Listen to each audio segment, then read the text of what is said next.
The main ಹೈಲೈಟ್ಗೆ ನೋಡ್ತಿರ್ಬೋದು ಇದೆ ಪ್ರಾಗ್ನ ಕಾಸಲ್. ಇದು ವರ್ಲ್ಡ್ನ ಲಾರ್ಜೆಸ್ಟ್ ಕಾಸಲ್ ಅಂತೆ.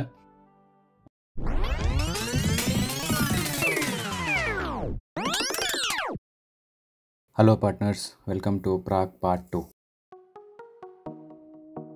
ಹೋದ ವಿಡಿಯೋದಲ್ಲಿ ಇಲ್ಲಿನ ಮೆಟ್ರೋ ಸ್ಟೇಷನ್ಗೆ ಹೋಗಿ ಲಯನ್ ಮೆಮೋರಿಯಲ್ ನೋಡಿ, ಪ್ರಾಗ್ನ ಸಿಟಿ ವ್ಯೂ ಕೂಡ ನೋಡ್ತಾ, ಇಲ್ಲಿನ ಕೆಮಿಕಲ್ ಲ್ಯಾಬ್ ಕೂಡ ನೋಡಿ, ಗೋಲ್ಡನ್ ಲೇನ್ನ ಎಕ್ಸ್ಪ್ಲೋರ್ ಮಾಡಿದ್ವಿ. ಹಾಗೆ ಸ್ಟ್ರೀಟ್ ವ್ಯೂ ನೋಡ್ತಾ ನಾವೀಗ ನೋಡಕ್ ಹೊರಟಿರೋದು ಚಾರ್ಲ್ಸ್ ಬ್ರಿಡ್ಜ್. ಬನ್ನಿ ಹೋಗೋಣ.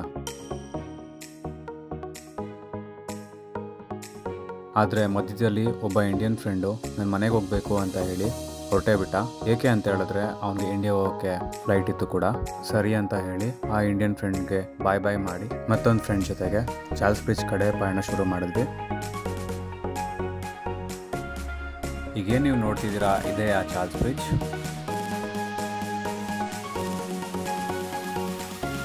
ಚಾರ್ಲ್ಸ್ ಬ್ರಿಡ್ಜ್ ಮೇಲೆ ತುಂಬ ಜನ ಇದ್ದಾರೆ. ಏಕೆ ಅಂತ ಹೇಳಿದ್ರೆ ಚಾರ್ಲ್ಸ್ ಬ್ರಿಡ್ಜ್ ಇಂದ ಲೈಟಿಂಗ್ಸ್ ನೋಡೋಕ್ಕೆ ತುಂಬ ಅದ್ಭುತವಾಗಿ ಕಾಣಿಸುತ್ತೆ.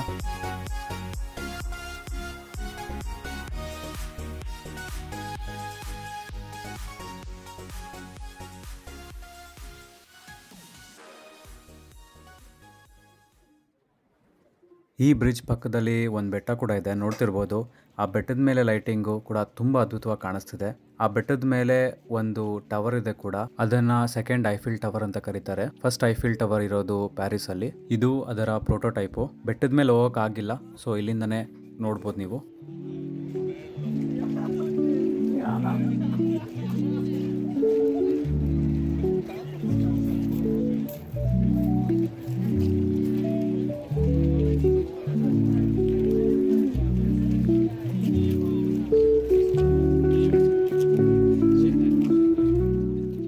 ಚಾರ್ಲ್ಸ್ ಬ್ರಿಡ್ಜಲ್ಲಿ ಟೈಮ್ ಸ್ಪೆಂಡ್ ಮಾಡಿದ್ದಾದ್ಮೇಲೆ ಯಾಕೋ ತುಂಬ ಹೊಟ್ಟೆ ಹಸಿವಾಗ್ತಿತ್ತು. ಟೈಮ್ ನೋಡಿದಾಗ 8:30 ಕೂಡ ಆಗಿತ್ತು. ಆಗ ಗೂಗಲ್ ಮ್ಯಾಪಲ್ಲಿ ನಮಗೆ ಹುಡುಕ್ದಾಗ ಸಿಕ್ಕಿದೆ ಈ ದೋಸೆದು.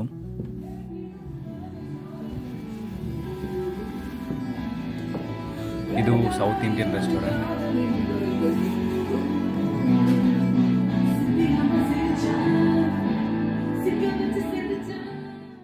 ಈ ರೆಸ್ಟೋರೆಂಟ್ ಆಂಬಿಯನ್ಸ್ ಅಂತೂ ತುಂಬ ಅದ್ಭುತವಾಗಿದೆ, ನೋಡ್ತಿರ್ಬೋದು. ಈ ರೆಸ್ಟೋರೆಂಟ್ನ ಮೆನು ಸ್ವಲ್ಪ ಲಿಮಿಟೆಡ್ ಆಗಿತ್ತು. ಸೊ ನನಗೆ ಕಂಡಿದ್ದು ಮಸಾಲೆ ದೋಸೆ ತಿಂದು ತುಂಬ ದಿನ ಆಗಿತ್ತು. ಸೊ ಮಸಾಲೆ ದೋಸೆನ ಆರ್ಡ್ರ್ ಮಾಡಿದೆ. ಅದ್ರ ಜೊತೆಗೆ ಫಿಲ್ಟರ್ ಕಾಫಿ ಕೂಡ. ಮಸಾಲೆ ದೋಸೆ ತುಂಬ ಚೆನ್ನಾಗಿತ್ತು. ಪ್ರೈಸ್ ಕೂಡ ತುಂಬ ಅಫೋರ್ಡಬಲ್ ಆಗಿತ್ತು. ಯಾರಾದರೂ ಪ್ರಾಗ್ಗೆ ವಿಸಿಟ್ ಮಾಡಿದ್ರೆ ಈ ರೆಸ್ಟೋರೆಂಟಲ್ಲಿ ಟ್ರೈ ಮಾಡಿ. ಊಟ ಮುಗೀತು. ಈಗ ಸ್ಟ್ರೀಟ್ ಎಕ್ಸ್ಪ್ಲೋರ್ ಮಾಡೋಣ ಅಂತ ಹೇಳಿ ನಾನು ಮತ್ತು ನನ್ನ ಫ್ರೆಂಡು ನದಿ ಪಕ್ಕ ವಾಕ್ ಮಾಡೋಕ್ಕೆ ಸ್ಟಾರ್ಟ್ ಮಾಡಿದ್ವಿ. ವಾಕ್ ಮಾಡ್ತಾ ನಮಗೆ ಈ ಚಾರ್ಲ್ಸ್ ಬ್ರಿಡ್ಜ್ ಲೈಟಿಂಗ್ ವ್ಯೂ ಕಾಣಿಸ್ತು. ತುಂಬ ಅದ್ಭುತವಾಗಿದೆ, ನೋಡ್ತಿರ್ಬೋದು.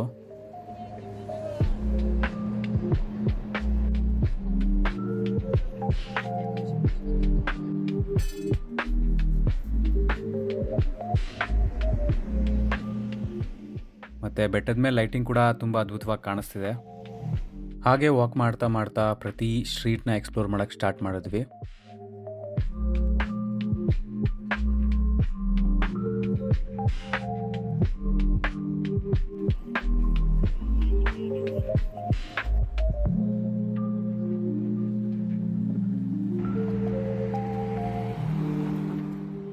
ಹಾಗೆ ಎಕ್ಸ್ಪ್ಲೋರ್ ಮಾಡ್ತಾ ಓಲ್ಡ್ ಟೌನ್ಗೆ ಬಂದ್ವಿ.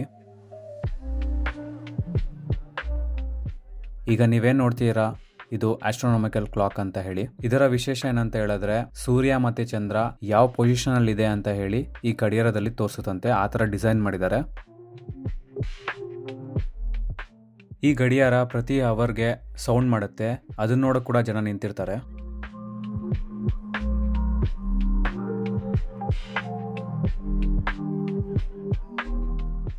ಪ್ರಾಗ್ನ ಟ್ರಿಪ್ಪು ಹೀಗಿತ್ತು. ಸೊ ತುಂಬ ಟಯರ್ಡ್ ಆಗಿದೆ ಕೂಡ. ಸೊ ಅಲ್ಲೇ ಹತ್ರದಲ್ಲಿ ರೂಮ್ ಕೂಡ ಬುಕ್ ಮಾಡಿದ್ದೆ. ಸೊ ನೀವು ನೋಡ್ತಿರ್ಬೋದು, ಇದೇ ಆ ರೂಮು. ಈ ರೂಮ್ನ ಪ್ರೈಸು 15 ಯೂರೋಸು, ಅಂದರೆ 1500 ರೂಪಾಯಿ ಇಂಡಿಯನ್ ರುಪೀಸಲ್ಲಿ. ಇದು ಬಂದು ಶೇರ್ಡ್ ರೂಮು. ಪ್ರೈವೇಟ್ ರೂಮ್ ತೊಗೊಳಕ್ಕೆ ಹೋಗಿಲ್ಲ, ಯಾಕೆ ಅಂತ ಹೇಳಿದ್ರೆ 1 ನೈಟ್ಗೋಸ್ಕರ ನನಗೆ ಪ್ರೈವೇಟ್ ರೂಮ್ ಅವಶ್ಯಕತೆ ಇರಲಿಲ್ಲ. ಸೊ ಸರಿ ಪಾರ್ಟ್ನರ್ಸ್, ನಾನು ನಿಮಗೆ ಬೆಳಗ್ಗೆ ಸಿಗ್ತೀನಿ. Hello, good morning partners. ರಾತ್ರಿ ಅಂತೂ ತುಂಬ ಚೆನ್ನಾಗಿ ನಿದ್ದೆ ಬಂತು. ನಾನು ಬೆಳಗ್ಗೆ 7:30 ಎದ್ದು ರೆಡಿಯಾಗಿ ರೂಮ್ನ 9 ಗಂಟೆಗೆ ಚೆಕ್ಔಟ್ ಮಾಡಿದೆ. ಈಗ ಸಮಯ 9:05. ಸೊ ಇವಾಗ ನಾನು ಬಸ್ ಸ್ಟೇಷನ್ಗೆ ಹೋಗ್ತಾ ಇದ್ದೀನಿ. ಬಸ್ ಸ್ಟೇಷನ್ ಏನಕ್ಕೆ ಹೋಗ್ತಾ ಇದ್ದಾನೆ ಅಪ್ಪ ಅಂತ ಅನ್ಕೊಂಡ್ರ? ಸೊ ಇವಾಗ ನಾನು ಹೋಗ್ತಿರೋದು one of the most beautiful ಪ್ಲೇಸ್ಗೆ. ಬನ್ನಿ ಹೋಗೋಣ.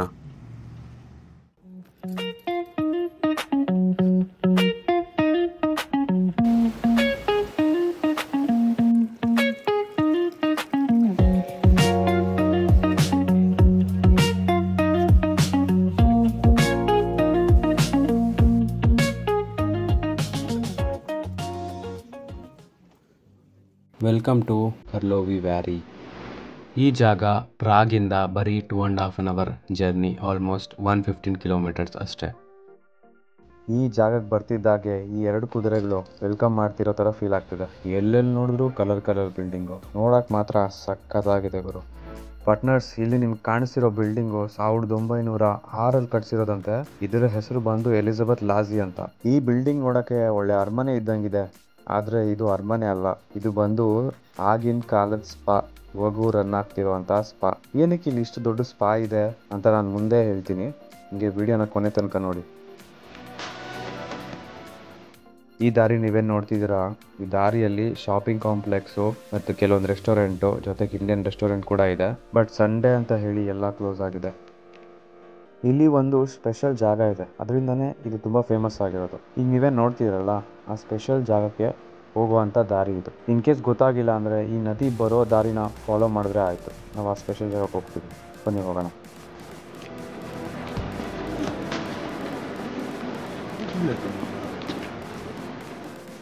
ವಾವ್, ಏನು ಸಖತ್ತಾಗಿದೆ ಗುರು ಈ ಜಾಗ. ಪ್ರತಿ ಬಿಲ್ಡಿಂಗು ಫ್ರೆಶ್ ಆಗಿ ಪೇಂಟ್ ಮಾಡಿರೋ ಥರ ಕಾಣಿಸ್ತಿದೆ. ಆ್ಯಕ್ಚುಲಿ ವಿಡಿಯೋಗಿಂತ ಲೈವ್ ಆಗಿ ನೋಡೋಕ್ಕೆ ಅದ್ಭುತವಾಗಿದೆ. ಈ ಜಾಗ ಓವರ್ ಕ್ರೌಡೆಡ್ಡು ಅಲ್ಲ, ಆದರೆ ಇಷ್ಟೊಂದು ಬಿಲ್ಡಿಂಗ್ ಇದೆ.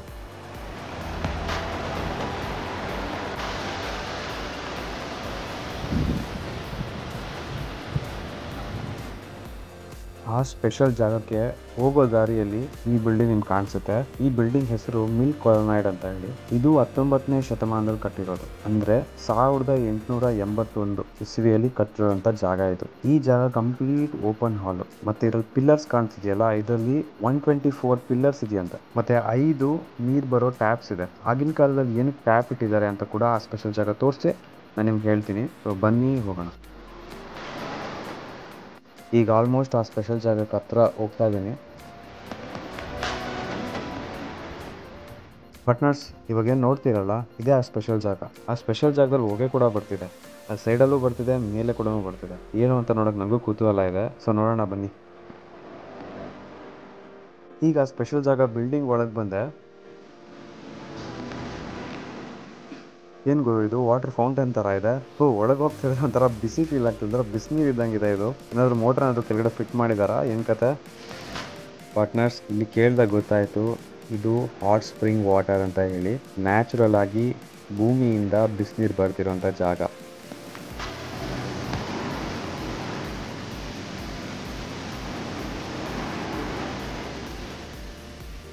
ಇಲ್ಲಿ ನೀವು ನೋಡ್ತಿರ್ಬೋದು, ಇಲ್ಲಿ ಟ್ಯಾಪ್ಸ್ ಇದೆ. ಪ್ರತಿಯೊಬ್ಬರು ಈ ನೀರನ್ನ ಕುಡಿತಿದ್ದಾರೆ. ಏನು ಕುಡಿತಿದ್ದಾರೆ ಅಂತ ಹೇಳಿದ್ರೆ, ಈ ನೀರಲ್ಲಿ ನ್ಯಾಚುರಲ್ ಮಿನರಲ್ಸ್ ಇದೆ. ಈ ನೀರನ್ನ ಕುಡಿಯೋದ್ರಿಂದ ಡೈಜೆಷನ್ ಇಶ್ಯೂ, ಲಿವರ್ ಡಿಟಾಕ್ಸು ಮತ್ತು ಜಾಯಿಂಟ್ ಪೈನು ನ್ಯಾಚುರಲ್ ಆಗಿ ವಾಸಿ ಆಗುತ್ತಂತೆ. ಮತ್ತು ಇದರ ಸ್ಟೀಮ್ ಕೂಡ ತಗೊಳೋದ್ರಿಂದ ನಮ್ಮ ಉಸಿರಾಟದಲ್ಲಿ ಏನಾದರೂ ಪ್ರಾಬ್ಲಮ್ ಇದ್ದರೆ ಕೂಡ ಅದು ನ್ಯಾಚುರಲ್ ಆಗಿ ಕಮ್ಮಿ ಆಗುತ್ತಂತೆ.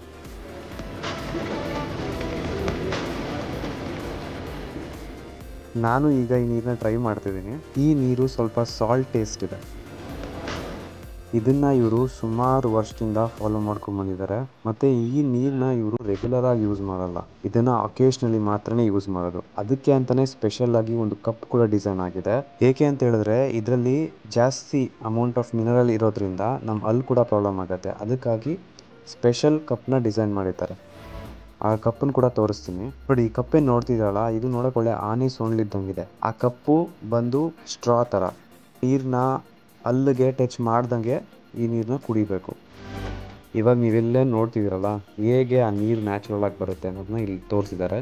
ಬಟ್ ಇದು ಇಂಗ್ಲೀಷಲ್ಲಿ ಇರಲಿಲ್ಲ, ಅದಕ್ಕಾಗಿ ಪಿಕ್ಚರ್ ನೋಡೇ ಅರ್ಥ ಮಾಡ್ಕೋಬೇಕಷ್ಟೇ ನಾವು. ಸೊ ಇದೇ ಆ ಸ್ಪೆಷಲ್ ಜಾಗ. ಸೊ ಇವಾಗ ನಾನು ನಿಮಗೆ ಆ ಎಲಿಜಬೆತ್ ಲಾಜಿ ಸ್ಪಾ ಏನಕ್ಕೆ ಮಾಡಿದ್ರು ಅಂತ ಹೇಳ್ತೀನಿ. ಅದರೊಳಗಡೆ ತುಂಬ ಥರ ಸ್ವಿಮ್ಮಿಂಗ್ ಪೂಲ್ ಇದೆ. ಮತ್ತು ಈ ಜಾಗಕ್ಕೆ ಆಗಿನ ಕಾಲದಲ್ಲಿ ಬೇರೆ ಬೇರೆ ದೇಶದ ರಾಜ ರಾಣಿ ಮನೆತನ ಬಂದು ಇಲ್ಲಿ ವರ್ಷಕ್ಕೆ ಒಂದ್ಸತಿನೋ 2 ಸತಿನೋ ಬಂದು ಸ್ನಾನ ಮಾಡ್ಕೊಂಡು ಹೋಗ್ತಿದ್ರಂತೆ. ನಾವ್ ಹೆಂಗೆ ಪುಣ್ಯಕ್ಷೇತ್ರಕ್ಕೆ ಹೋಗಿ ಅಲ್ಲಿ ನದಿಯಲ್ಲಿ ಸ್ನಾನ ಮಾಡ್ತೀವೋ ಹಾಗೆ ಇವರು ಕೂಡ ಇಲ್ಲಿ ಬಂದು ಸ್ನಾನ ಮಾಡ್ಕೊಂಡು ಹೋಗ್ತಿದ್ರಂತೆ. ಈ ತರ ಸ್ಪ್ರಿಂಗ್ ವಾಟರು ಇದೊಂದೇ ಜಾಗದಲ್ಲಿ ಅಲ್ದಿರ ಯುರೋಪಲ್ಲಿ ಬೇರೆ ಬೇರೆ ದೇಶದಲ್ಲಿ ಕೂಡ ಇದೆ. ಸೊ ಅದರಲ್ಲಿ ಈ ಜಾಗನೂ ಒಂದು. ಇಲ್ಲಿ ಈ ಊರಿಗೆ ಬಂದು ಈ ಸ್ಪೆಷಲ್ ಜಾಗನ ನೋಡಿದ್ದಾಯ್ತು. ಈಗ ಈ ಊರ್ನ ಟಾಪ್ ವ್ಯೂ ಇಂದ ನೋಡೋಣ ಬನ್ನಿ. ಈ ಊರ್ನ ಟಾಪ್ ವ್ಯೂ ಇಂದ ನೋಡಬೇಕು ಅಂದರೆ ನಡ್ಕೊಂಡು ಹೋಗೋಕೆ 2 ಅವರ್ ಆಗುತ್ತೆ. ಆದರೆ ಇಲ್ಲೊಂದು ಶಾರ್ಟ್ ಕಟ್ ಇದೆ ಕೂಡ. ಅದು ಹೇಗೆ ಅಂತ ಹೇಳಿದ್ರೆ ಇಲ್ಲಿವೇನು ನೋಡ್ತೀರಲ್ಲ ಈ ಟ್ರೈನಿಂದ, ಈ ಪುಟಾಣಿ ಟ್ರೈನು ನಮ್ಮನ್ನ ಟಾಪ್ ವ್ಯೂಗೆ 10 ನಿಮಿಷದಲ್ಲಿ ಕರ್ಕೊಂಡೋಗುತ್ತೆ. ಈ ಟ್ರೈನ್ನ ಟಿಕೆಟ್ ಬಂದು 5 ರಿಂದ 6 ಯೂರೋ ಇದೆ.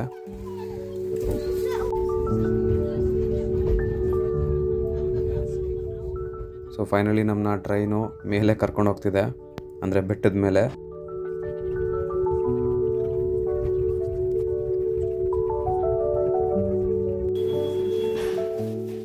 ಫೈನಲಿ ನಾವು ಈ ಬೆಟ್ಟದ ಟಾಪ್ ವ್ಯೂಗೆ ರೀಚ್ ಆದ್ವಿ. ಈ ಬೆಟ್ಟದ ಮೇಲೆ ಒಂದು ಉದ್ದ ಇರೋ ಲೈಟ್ ಹೌಸ್ ಥರ ಕಾಣಿಸ್ತಿದೆ.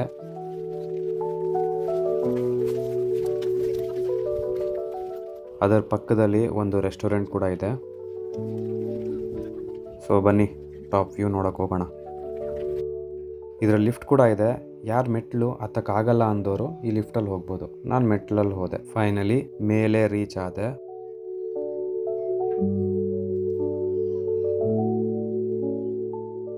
ಕೆಳಗಡೆ ಎಲ್ಲಿ ನೋಡಿದ್ರು ಕಲರ್ ಬಿಲ್ಡಿಂಗು, ಆದರೆ ಇಲ್ಲಿ ಎಲ್ಲಿ ನೋಡಿದ್ರು ಬೆಟ್ಟ.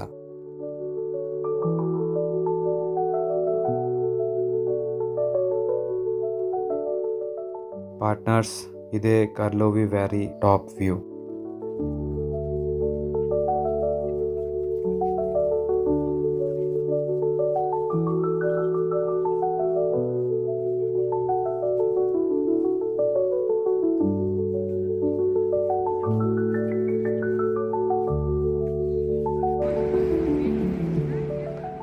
ಪಾರ್ಟ್ನರ್ಸ್, ಟಾಪ್ ವ್ಯೂ ನೋಡಿ ಕೆಳಗೆ ಬಂದ್ರಿ. ಏನೇ ಹೇಳಿ ಈ ಜಾಗ ಮಾತ್ರ ಸಖತ್ ಪೀಸ್ಫುಲ್ ಆಗಿದೆ.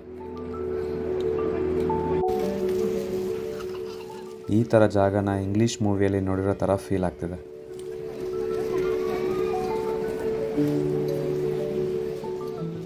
ಈಗ ಮಿಲ್ಕ್ ಕೊಲೊನೈಡ್ ಒಳಗಡೆ ಹೋಗೋಣ.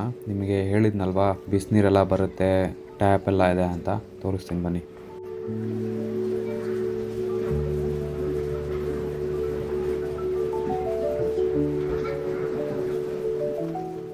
ಸೊ ಇಲ್ಲಿ ನೋಡಿ ಆ ಬಿಸಿನೀರು ಬರ್ತಿರೋ ಅಂಥ ಟ್ಯಾಪು ಆಗಿನ ಕಾಲದ್ದು. ನೋಡಿ ಅಲ್ಲಿ ಹೊಗೆ ಎಲ್ಲ ಹೋಗ್ತಿದೆಯಲ್ಲ, ಬಿಸಿನೀರು ಬರ್ತಿದೆ.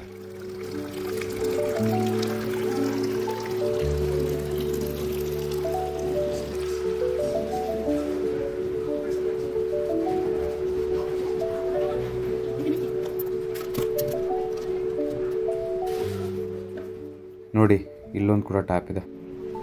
ಸೊ ಈಗೇನು ನೋಡ್ತಿದ್ದೀರಾ ಇದು ಸ್ಮಿತನ್ ಪಾರ್ಕ್ ಅಂತ ಹೇಳಿ. ಇಲ್ಲೂ ಕೂಡ ಬಿಸಿನೀರು ಬರುತ್ತೆ, ತೋರಿಸ್ತೀನಿ ನೋಡಿ. ಇಲ್ಲೆಲ್ಲ ಬಿಸಿನೀರು ಹಿಡ್ಕೋತಿದ್ದಾರೆ. ಆ ಸ್ಪೆಷಲ್ ಮಗ್ ಅಂತ ಹೇಳಿದೆ ನೋಡಿ, ಅದೇ ಅದು.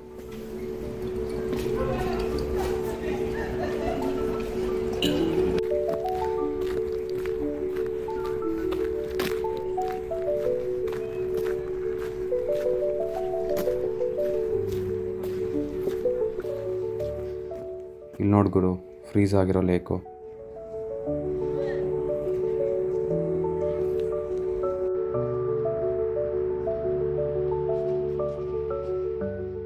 ಸೊ ಹೀಗೆ ನೋಡ್ತೀರಲ್ಲ ಇದು ಕೂಡ ಸ್ವಿಮ್ಮಿಂಗ್ ಪೂಲ್ ಇರೋಂಥ ಬಿಲ್ಡಿಂಗು. ಇಲ್ಲಿ ಥರ್ಮಲ್ ಬಾತ್ ಕೂಡ ಮಾಡ್ತಾರೆ. ಪಾರ್ಟ್ನರ್ಸ್, ಇಲ್ಲಿ ನೀವೇನು ನೋಡ್ತೀರಲ್ಲ ಇದು ಬಂದು ಚಿಮ್ನಿ ಕೇಕ್ ಅಂತ ಹೇಳಿ. ಈ ಕೇಕು ಚೆಕ್ ರಿಪಬ್ಲಿಕ್ನ ಟ್ರೆಡಿಷ್ನಲ್ ಕೇಕು. ಈ ಕೇಕ್ ನೋಡೋಕ್ಕೆ ಐಸ್ ಕ್ರೀಮ್ ಕೋನ್ ಥರ ಮಾಡಿ ಅದ್ರ ಮೇಲೆ ಫ್ರೆಶ್ ಕ್ರೀಮ್ ಹಾಕ್ಕೊಡ್ತಾರೆ. ಪಾರ್ಟ್ನರ್ಸ್, ಆಲ್ಮೋಸ್ಟ್ ಟೈಮ್ ಆಗಿದೆ. ಇಲ್ಲಿಂದ ಮತ್ತೆ ಪ್ರಾಗ್ಗೆ ಬಸ್ಸಲ್ಲಿ ಹೋಗಿ ಮತ್ತೆ ಪ್ರಾಗಿಂದ ವಾಪಸ್ ಜರ್ಮನಿಗೆ ಹೋಗೋಕ್ಕೆ ನನಗೆ ಬಸ್ ಇದೆ ಕೂಡ, ಯಾಕಂದರೆ ನಾನು ಜರ್ಮನಿಯಲ್ಲಿರೋದು. ಪಾರ್ಟ್ನರ್ಸ್, ಚೆಕ್ ರಿಪಬ್ಲಿಕ್ನ 2 ಡೇಸ್ ಟ್ರಿಪ್ಪು ಹೀಗಿತ್ತು. ಈ ಥರ ಟ್ರಾವೆಲಿಂಗ್ ವೀಡಿಯೋಸ್ನ ನಿಮಗೆ ನಾನು ತರ್ತೀನಿ. ಸೊ ನನಗೆ ನಿಮ್ಮ ಸಪೋರ್ಟು ತುಂಬ ಇಂಪಾರ್ಟೆಂಟು. ಸೊ ದಯವಿಟ್ಟು ಸಬ್ಸ್ಕ್ರೈಬ್ ಮಾಡಿ, ಶೇರ್ ಮಾಡಿ, ಲೈಕ್ ಮಾಡಿ, ಕಮೆಂಟ್ ಮಾಡಿ. Thank you so much. ಮುಂದಿನ ವೀಡಿಯೋದಲ್ಲಿ ಸಿಗೋಣ. Take care, bye. Love you all.